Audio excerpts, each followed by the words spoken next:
We are live on YouTube and TikTok. The Lakers win 120 to 119 against the Indiana Pacers in Indiana in a game they should have won by more, but that does not matter today, chats. LeBron James, game winner. Tippin wasn't shooting well at all. Had a tough sled of things when it came. He started the game 0 of 6. Then he said offensive rebound. Luka Doncic goes for the floater on a game winner attempt down 1. Short. LeBron waits for it to come off, taps it with about 0.3, 0.4, and it drops in, and the Lakers are finally back in the win column. They finally beat an Eastern Conference team. Ethan, what's good in the chat? We're live on YouTube and TikTok right now, guys. What a game. What an absolute game. Austin Reeves with 24 points. Luka Doncic with 34 points. Rui Hachimura was 4 of 4 from 3. His return to the starting lineup was absolutely wonderful. Austin missed some key shots in the fourth quarter, 1 of 8 from 3. Luka was 6 of 10 from 3, but he was short on everything in the second half. LeBron 0 of 3 from 3, but Dorian goes 3 of 5 from 3, plays defense, got called on a couple weird over-the-back calls. Jared Vanderbilt, a plus 24 in 16 minutes, 6 rebounds, 3 assists. Dalton Knecht, plus 18 in his 5 minutes, 1 of 1 from 3. Gabe Vincent was great, 2 of 5 from 3. But look, Jackson Hayes was great, didn't even finish the game. He only played 18 minutes. They said, you know what? We got to go small. We got to double the post every single time down. So they did that, and that wasn't positive for them. They would double the post. They'd make a swing pass, 3-pointer for free. But then sometimes Indiana got in their own way. Ben Mathurin gets in his own way a little bit, but he had some nice shots. He had shot a nice mid-range over Austin Reeves. It was back and forth in the fourth quarter after they made their run. The Lakers decided to close with Rui, DFS, LeBron, Reeves, and Doncic. It was a good switchable lineup, although Luka, when the Lakers got up 6, man, do I have a bone to pick with Luka Doncic today, even though he had a fantastic offensive game. Let's 3 drives just go right by him. The first 2 were just, I don't even want to be there. You can walk by me now. Layup is yours. Third one was a 1v1 against Tyrese Halliburton, who hit him with his own move. Little bump at the elbow, put it up. Foul call is guaranteed because you got in the way, little blocking foul. And he made the floater, made the free throw. Lakers go down 1. But then the Lakers were resilient. Fully resilient. Luka missed after hitting a 3 off the catch from an Austin Reeves screen. He gets blitzed. They hit Vando in the middle. Vando hits Luka on the right wing. He was really good in catch and shoot today, a lot better than he was in isolation. The Lakers made calm and collected basketball plays, and you can't ask for more because they have not been doing that over the last 3 games. They played defense. My God, they actually decided to play defense. Just because they got exposed when they were doubling doesn't mean that they weren't playing defense throughout the game. You won't see it in the steals or blocks department. They had 8 stocks. The Pacers had 13. But the Lakers finally looked locked in as opposed to the last 3 games where they looked like they didn't even want to be there on the defensive side. They just wanted to try stuff on offense. I appreciate everyone liking, everyone commenting. What's good, chat? What a crazy game. We have Boston Phoenix on right now. Milwaukee Denver is tied. Boston is without Tatum. Milwaukee Denver is gonna absolutely indicate a lot for the Lakers' chances in the 3 seed. Right now, they're up to the 4. They're tied with Memphis, but they own the tiebreaker. They will face Memphis twice. Then the Nuggets are only half a game ahead of both of those teams. If they lose this game, the Lakers will fall into the 3 seed again. And then they got Chicago tomorrow, which is a huge game. Chicago tomorrow is a huge game. We just saw them absolutely whoop the Lakers on Saturday night. We were live for that. And it was absolutely heartbreaking because the Lakers looked like they didn't want to be there, and Chicago was shooting like they had sliders on. But a game in Chicago tomorrow, you have to come with that defensive intensity you came today against Indiana. You still gave up points. You're always going to give up points with this kind of a roster. Do think they should have played Jackson longer, but I can understand from the spacing, that you needed a shooter at the 5 because the Miles Turner was dropping so heavily or blitzing. Rui benefits from 2 threes that basically win the game. up until LeBron's game winner, which is absolutely huge for his morale, huge for everything that the Lakers have been going through. He's not shooting well at all. 5 of 5 from the free throw line helps. 0 of 3 from 3 just proves that he's short on everything. He's still coming back from that groin injury. 4 of 12 overall. Reeves and Luka shooting a majority of the times, 21 and 16 out of the 79 shots taken. That's 37 shots. And then it was spread well amongst your finishing guys. Dorian with 7, Gabe with 6, Rui with 5. You probably could see that go up to 8 in a regular game. He only played 28 minutes, but he played well. Jackson Hayes, 6 of 6. He was playing good defense too. The Lakers were once up by 9, I think, maybe 11. And then all of a sudden, the defense started to crumble again when Jackson Hayes was out and they had no rim protection. So they would do everything they could to stop the rim with guys like Nesmith and Mathurin and Nembhard and Obi Toppin getting threes. The Lakers held Tyrese Halliburton to 1 of 9 from 3, which is very similar to his former, not Olympic, but FIBA teammate Austin Reeves, 1 of 8 from 3. Mathurin shot a lot. He clearly had a lot to prove. Did okay. 23 points, 5 rebounds, 2 assists, but 43%, ultimately taking a couple bad shots. You know, it is what it is. It is what it is. You have to be more efficient. Nembhard was efficient. Miles Turner was efficient. Nesmith was efficient. Siakam was efficient. But the reason he's coming off the benches is he's not efficient yet. But he can be so good in this league. Also, shout out those Ben Shepherd minutes. Those were great for the Lakers. Minus 23. That was around the same time Connect was in. TJ McConnell only played 12 minutes. I thought he played pretty well. I think the Pacers, when Halliburton was out, they came back from maybe 10 to 2. And that's because their defense was way better. Way, way better than it had been all game. They're long. They're switchy. They can fly out to the 3-point line. Siakam's a big body on the wing. Miles Turner doesn't really rebound, even though he had 12 rebounds today. So contradictory, but in general, he's not a high rebound guy. But against the small Lakers, he got a couple. But you bring these guys out on the perimeter, the Lakers realized, okay, we can't go at Siakam anymore. If we go at Nembhard, they're just going to double. Halliburton's not even in. Nesmith's a good defender. So we're going to put Miles Turner in pick and roll because he wants to drop so bad or double so bad. Miles Turner had a great stop on one of the Lakers' fast breaks where Austin Reeves had a clear lob. He had a clear lob to LeBron James or Jackson Hayes, whoever he wanted, but ultimately did not get it down because Miles Turner put a fingertip on it, which was absolutely ridiculous. Very impressive stuff from Miles Turner. We talked about Luka giving up 3 straight possessions.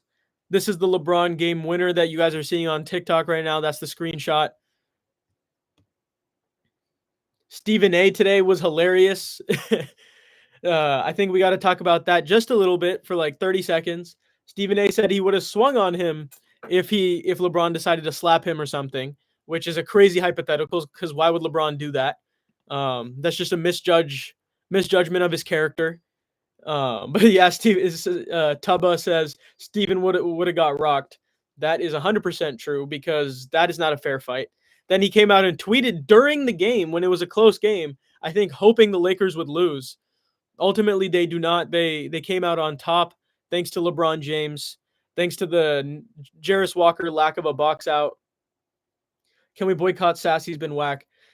If you decide to do that, ESPN's got to be off of your list, and you got to be very, very meticulous in who you pick, who you're going to watch. Today, we saw Pat McAfee and LeBron's episode get released. That was great for media, great for a lot of former athletes and their media, because now it proves what can be done. Pat McAfee is one of the best interviewers in the game right now because he knows exactly what he's talking about, and he comes from an understanding of being a professional athlete, which is just different for the rest of us. Including a Stephen A. Smith who played in college. But he is there to make clicks happen. He is there for Twitter engagement. He's there for ESPN ratings and Disney's bottom line. So what we're going to see out of that company is going to be completely different than ethical basketball analysis. And hating is good for the brand. Hating is very good for the brand, especially in his phase. Because look, Skip Bayless made a whole life off of this. Yeah, he did have a great game, Conscious Screaming. Great passes and defense all night, 100%. 13 rebounds, 7 assists. That's where he made his impact felt. The defensive end, rebounding, boxing guys out. He had more rebounds than Miles Turner, and ultimately gets the last rebound that was the most important because Jarris Walker wouldn't box out, which is phenomenal for the Lakers. You never know if a floater is going to go in. A floater is a good shot, but it's not a layup, and LeBron was ready. Tubba says Luka played good. I'm a Lakers fan. Hope. There's definitely hope, Tubba. They have proven what can be done when they decide not to play defense. They look like a grade B team, but when they played like tonight and they played over that 12-2 stretch or 8-0 stretch, they were the best defensive team in the league because they were switching everything. Everyone cared. Luka looked like a guy that wanted to prove himself, but then on certain possessions, even tonight, he just let guys walk by him. So that's something they're going to have to figure out for the playoffs, and I know they will. Especially Saturday against Memphis. My God, you cannot fumble that matchup. That is going to be so important. I can understand sitting some guys tomorrow in hopes of rest for Saturday, but ultimately that hasn't been good for their rhythm. That has not been good for their rhythm altogether because they come back and they look flat and there's always an issue. So I hope all Lakers play tomorrow in Chicago, get the W, make up for what happened on Saturday. Take your 2 days of rest. Memphis got OKC tomorrow, so that's a huge game, and that's gonna take a lot out of them. So you got to win yours. Memphis is gonna try and win theirs, but I assume OKC gets win number 61, and then you have a huge, potentially 45-28 versus 45-28 or 44-29 type game on Saturday. You don't want Memphis to feel like they have hope in the standings. You just want to put them down while you can. Keep that home court advantage. And I know the Lakers are going to put all their efforts into doing so. JJ Redick looked focused today. He looked locked in, and the Lakers were really going through it. He said over the last 3 games, which is completely true. It may be injury related, but it was mainly rust related. Guys didn't look right. But ultimately, when the games matter, this team steps it up. And they have a better record against 500 teams since Luka got here than they do against not. So that's proof of their ability to get up for games. So that's why tomorrow can be another version of a trap game. It's crazy to have 2 trap games in a week, but that is another version of one. And then you got to go do it on Saturday, guys. You get 3 days of rest. You have to. And then you don't play till Monday. So you gotta take advantage. And also, guys, we're following live. Like someone says, Lakers prod says Lakers versus OKC conference finals. Imagine that, man. That would be amazing. That would be a great series. It would be revenge for OKC facing Luka Doncic. The Lakers have notoriously had the OKC Thunder's number over the last couple of years, but that was mainly because of Anthony Davis and LeBron James just getting in the paint relentlessly. Not as much about their shooting as it is the paint presence. So when you have a Luka Doncic, you're going to have to come in looking a little different. You're going to have to hit those threes. You're going to have to hit tough shots over good defenders. The Lakers even beat them last year with D'Angelo Russell having a heater. So you need that exact same output along with some paint protection because Isaiah Hartenstein's going to get a lot of rebounds. Chet Holmgren playing weak side help as opposed to on the ball changes things, especially when the Lakers don't have one big to throw at him except for Jackson. So that's going to be an absolute nail biter if that ever comes to fruition. That would be a really, really fun conference finals. Denver is now up 4 on Milwaukee. Milwaukee is losing Damian Lillard for majority of the season. Blood clot, just like Wemby. They're claiming he might come back this year, but that's sus, especially when you're taking blood thinners. Today, Kevin Porter Jr. started. He's 5 of 13, 12 points, 8 assists, 7 rebounds. He's on triple-double watch.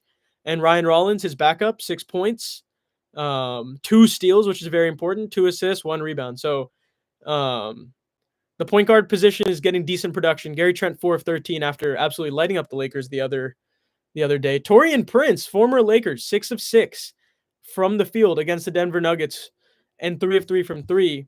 The Nuggets are back to full strength. Jokic is in town. I think they knew they needed to win this game. They're up 6 now. Giannis isn't even playing, so this should be a win for Denver, so the Lakers will not be catching them in the 3 seed, but you never know what can happen in the NBA. Jokic does have 31, 7 and 7, 12 of 20 from the field. Christian Brown is having a great game, 8 of 13 from the field, 19, 9 and 4, 2 steals. Peyton Watson hasn't missed a shot. Normally, when those three play well, they're going to win. MPJ, 6 of 7, 20 points, 9 rebounds, 2 assists, 2 steals. Jamal Murray's having a struggle bus of a game, but that doesn't really matter when now they're up 8. And the momentum had just shifted to Denver to finish this third quarter. Can Phoenix Suns win tonight? They might be able to with Jason Tatum out, but the Celtics don't really miss a beat when guys go out. Colin Gillespie gets the start for the Suns today. 2 of 2 from the field, 5 points. Nice. Devin Booker, 5 points, 5 assists, 3 rebounds. I can't believe he's trying to become a point guard. Just go for 30 every game, man. Kevin Durant continuing this hot streak. He has 16 points on 6 of 8. 1 of 1 from 3, 1 rebound, 1 assist. Get those buckets, KD. And every guy is 1 for 1 on the Suns bench who has come in so far, except for Royce O'Neal and Grayson Allen, who are 0 for 0. So the Suns could win today. Claire Mason Jar. And if we look around the rest of the NBA, it was pretty much Washington beats Philly. That is a huge game for Philly to lose because they want to improve their stock to get a better draft pick. Their pick is top 6 protected. Shout out AJ Johnson today, starting at small forward, even though he's a point guard. Alex Sarr with 24 points, 7 rebounds, 2 blocks. Justin Champagnie, 18 and 10. Him and his brother have been balling this year. Jordan Poole, 18 and 7. They get the dub over Philly, who only had Quentin Grimes go for 22, Yabusele 21, Justin Edwards, 19, 10, 5. That's a great game. 5 steals. But ultimately, they don't have anyone right now. Like Marcus Bagley and Philip Wheeler are playing legitimate minutes for their team. So Washington gets that dub. The Clippers beat the Knicks. Knicks still without Jalen Brunson, so that's kind of an expected win for the Clippers. Cat goes crazy, 34 and 14. OG with 28, but you don't get enough from Bridges. And ultimately, you can't stop Harden or Kawhi, 29 and 27. And Zubac's 18, 10, 2 steals, 2 blocks, 2 assists. Still cannot believe he was traded for Mike Muscala and Michael Beasley. And then Toronto beats Brooklyn. That doesn't really matter for the bottom line for anything. Toronto just is going to fall into the 8th to 10th pick. Orlando Robinson, who I've gotten to see up close and personal in the G League, 23 points, 12 rebounds, 3 assists. Wow. Starting today for Toronto in only 24 minutes. That's ridiculous for a guy who was playing in the G League just a year ago. Cole Swider playing minutes for Toronto today. Got called out of the Lakers G League team from yesterday because he started. So now he's a Raptor, 7 points. Jonathan Mogbo, USF alum. Shout out Dons. 16 points, 7 rebounds, 5 assists. The Toronto Raptors are playing good basketball with anyone that goes out there. Scotty Barnes just needs to give you 15, 7, and 5, apparently. But they were facing Brooklyn, who have just been playing D'Lo, Keon Johnson, Noah Clowney, Zaire Williams, Nick Claxton into the ground. Trendon Watford, who was telling Tyrese Halliburton he's having a down year, 4 of 8. And, Maxwell Lewis, who we have interviewed on this channel chat for the YouTube channel. It's on my TikTok. We've interviewed Maxwell Lewis last year as a Laker. Very exciting times when he was with the not South Bay, but he was with the Lakers Summer League team. My brother shot the interview. It was great. Best of luck to him. I thought he broke his leg, but he came back in the same year. 5 points, 4 rebounds. Hopefully he can make it.